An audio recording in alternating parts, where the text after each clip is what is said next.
The land where time stood still. Lafcadio Hearn, the scholar who went from the United States to Japan and taught there, noted that the fishing line of Urashima Taro and some strange jewels he is said to have brought back from the land of no time are to be seen at the seashore temple of Kanagawa. Urashima's absence, according to the Nihongi, Chronicles of Japan, covered nearly 350 years. His departure is stated to have been in 477 AD, and his return and sudden death from senility in 825 AD. This well-known classical story is the subject of much beautiful art. The legend itself has travelled far in terrestrial terms. Catherine M. Briggs reproduces an English version in her excellent British Folk Tales and Legends, London, Routledge, 1977, where the hero is King Herla of the ancient Britons. When he gets home after 200 years, the Saxons have overrun his country and people hardly understand his Celtic speech. But even closer to Urashima's tale, often in matters of detail, is the variant chosen here. It was related by a gypsy in Romania and published by Francis Hines Groom in 1899. He thought it unique, but since then the theme has been found in many different places. Yet exactly how Urashima of Mizonu became Herla of England, an unnamed bridegroom of Italy, or even Peterkin of Romania, may never be established. This narration gives a good idea, too, of the directness and vigour of the best gypsy folk-telling.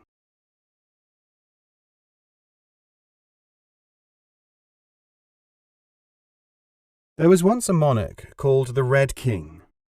He found that food disappeared from a closet, even though it was locked and guards were placed upon it through the night.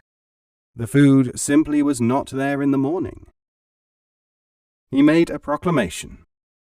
"I will give half my kingdom to anyone who can so guard this closet that the food shall not vanish from it." Now the king had 3 sons. The eldest thought to himself, "Half the kingdom should not go to a stranger who might answer this plea. It would be best for me to keep watch."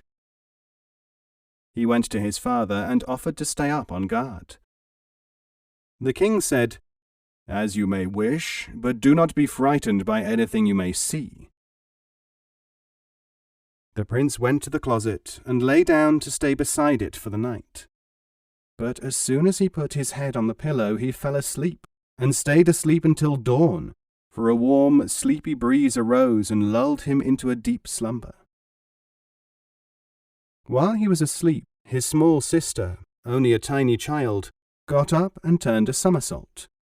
Instantly her nails became like an axe and her teeth like a shovel.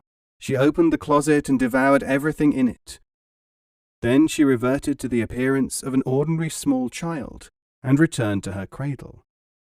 For she was in fact both a witch and a babe unweaned. The prince got up in the morning and told his father that he had seen nothing. The king went to the closet and found it completely bare. Everything was gone. He said to his son, "It would take a better man than you to solve this. Even he might be able to do nothing." Then the middle son said to the king, "Father, I shall keep watch tonight." The king agreed, warning him to be brave. The second son lay down beside the closet in the palace. At 10 o'clock the warm breeze came and cast him into a deep sleep. The tiny princess, who was a witch, arose from her cradle and unwrapped herself from her swaddling clothes. She turned a somersault, and her nails and teeth were transformed as before. Again she went to the closet and opened it and ate up all the food which it contained. And as before she rotated herself and went back to her usual place in the cradle. When day broke, the young prince went to his father to confess that he had seen and heard nothing, and the king told him that it would take a better man than he to unravel the mystery. It was now the turn of the youngest prince, and he asked, and was given, permission by the king to watch the closet that night. This young man, however, did not at once lay himself down to rest like his brothers. He took 4 needles and stuck them in 4 places. When he began to feel tired, he pricked himself with a needle, and so he stayed awake until 10 o'clock. When the tiny witch rose from her cradle, her brother saw her. He watched while she turned a somersault, and as her nails and teeth became transformed, and as she devoured the food, and when she returned to her cradle. The prince was terrified. He trembled with fear, and it seemed to him, as he lay quietly there, that 10 years passed before the dawn. When it was light, his father sought him out and said, "Did you see anything?" "What did I see? What did I not see?" answered the youth, and he would say no more about his terrible experience. He asked the king to give him some money and a horse and to let him travel, for he had decided to go away and get married. His father gave him 2 sacks of money and a horse, and he went to the outskirts of the city and dug a hole. He left the coins buried there in a stone box, and put a stone cross on top to mark the place. Then he set off on his travels. He journeyed for 8 years, and then he came to the place of the queen of all the birds that fly. She asked him, "Where are you going?" He said, "I am going yonder, where there is neither death nor old age, to get married." The queen said to him, "There is neither death nor old age here." The prince asked her how that was. The queen said, "Death and old age will not come to take me away until I have broken the last twig of this huge forest." But the prince realized that that time would in fact come one day, and so he started off again on his way. After another 8 years, he arrived at a palace of copper. Out of it came a maiden who took him in her arms and kissed him. She said, "I have waited a very long time for you." She took the prince and the horse in her charge, and he spent the night there. In the morning he placed the saddle on his horse. Then the maiden began to weep and asked, "Where are you going?" "I am going further, to where there is neither death nor old age." She told him that there was neither of those things where they now were, and the prince asked her how that could be. "Death will not come here until these mountains are leveled and these forests have disappeared." "That is not good enough for me," he said, and he went on his way. Now of all things, his horse said to him, "Master, whip me 4 times and yourself twice, for you have come to the plain of regret. And regret can seize you and throw you down, horse and all. So spur your horse and escape, and do not linger here." He did as he was told, and crossed the plain of regret, and then came to a hut. A lad came out and asked, "Where are you going, and what do you want?" The prince told him of his quest. The lad said, "There is neither death nor old age here, for I am the wind." At last the prince thought he could rest. He stayed there for 100 years, and he did not age at all.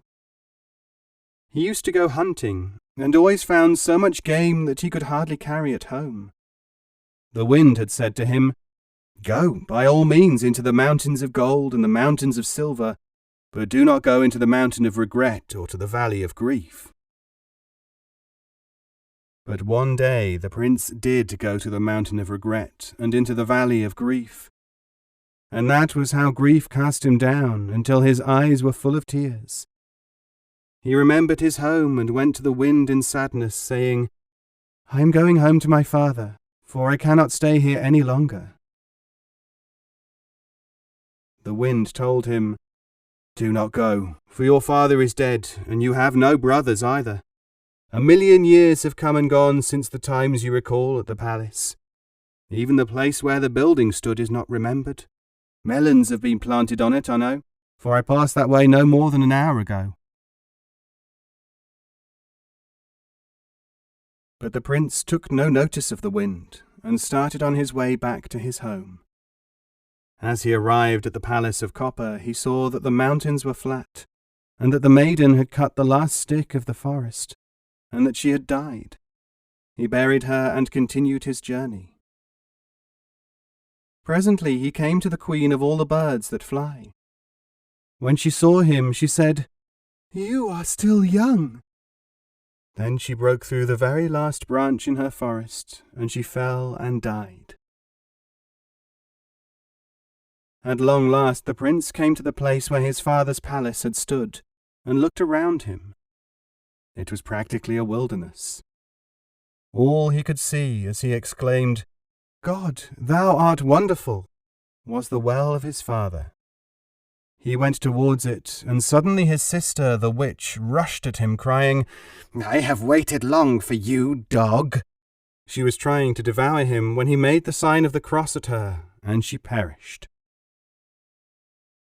As he was walking away from the place, he came across an old man with a beard down to his belt. He said, "Father, where is the palace of the Red King? I am his son." "What is that you say, my child?" asked the Ancient One. "You say that you are his son. My grandfather told me about the Red King. But his palace is gone, his very city has vanished timeless ages ago, and you say that you are his son?" "It is not 20 years, old man," said the prince, "that I left my father's presence. Follow me if you do not believe me." In fact, it was 1,000,000 years that had passed. The prince found the cross of stone, now almost completely covered with earth. He struggled for 2 days to get to the stone box with the money in it. When he lifted the box and opened it, Death sat in one of the corners, and Old Age in another.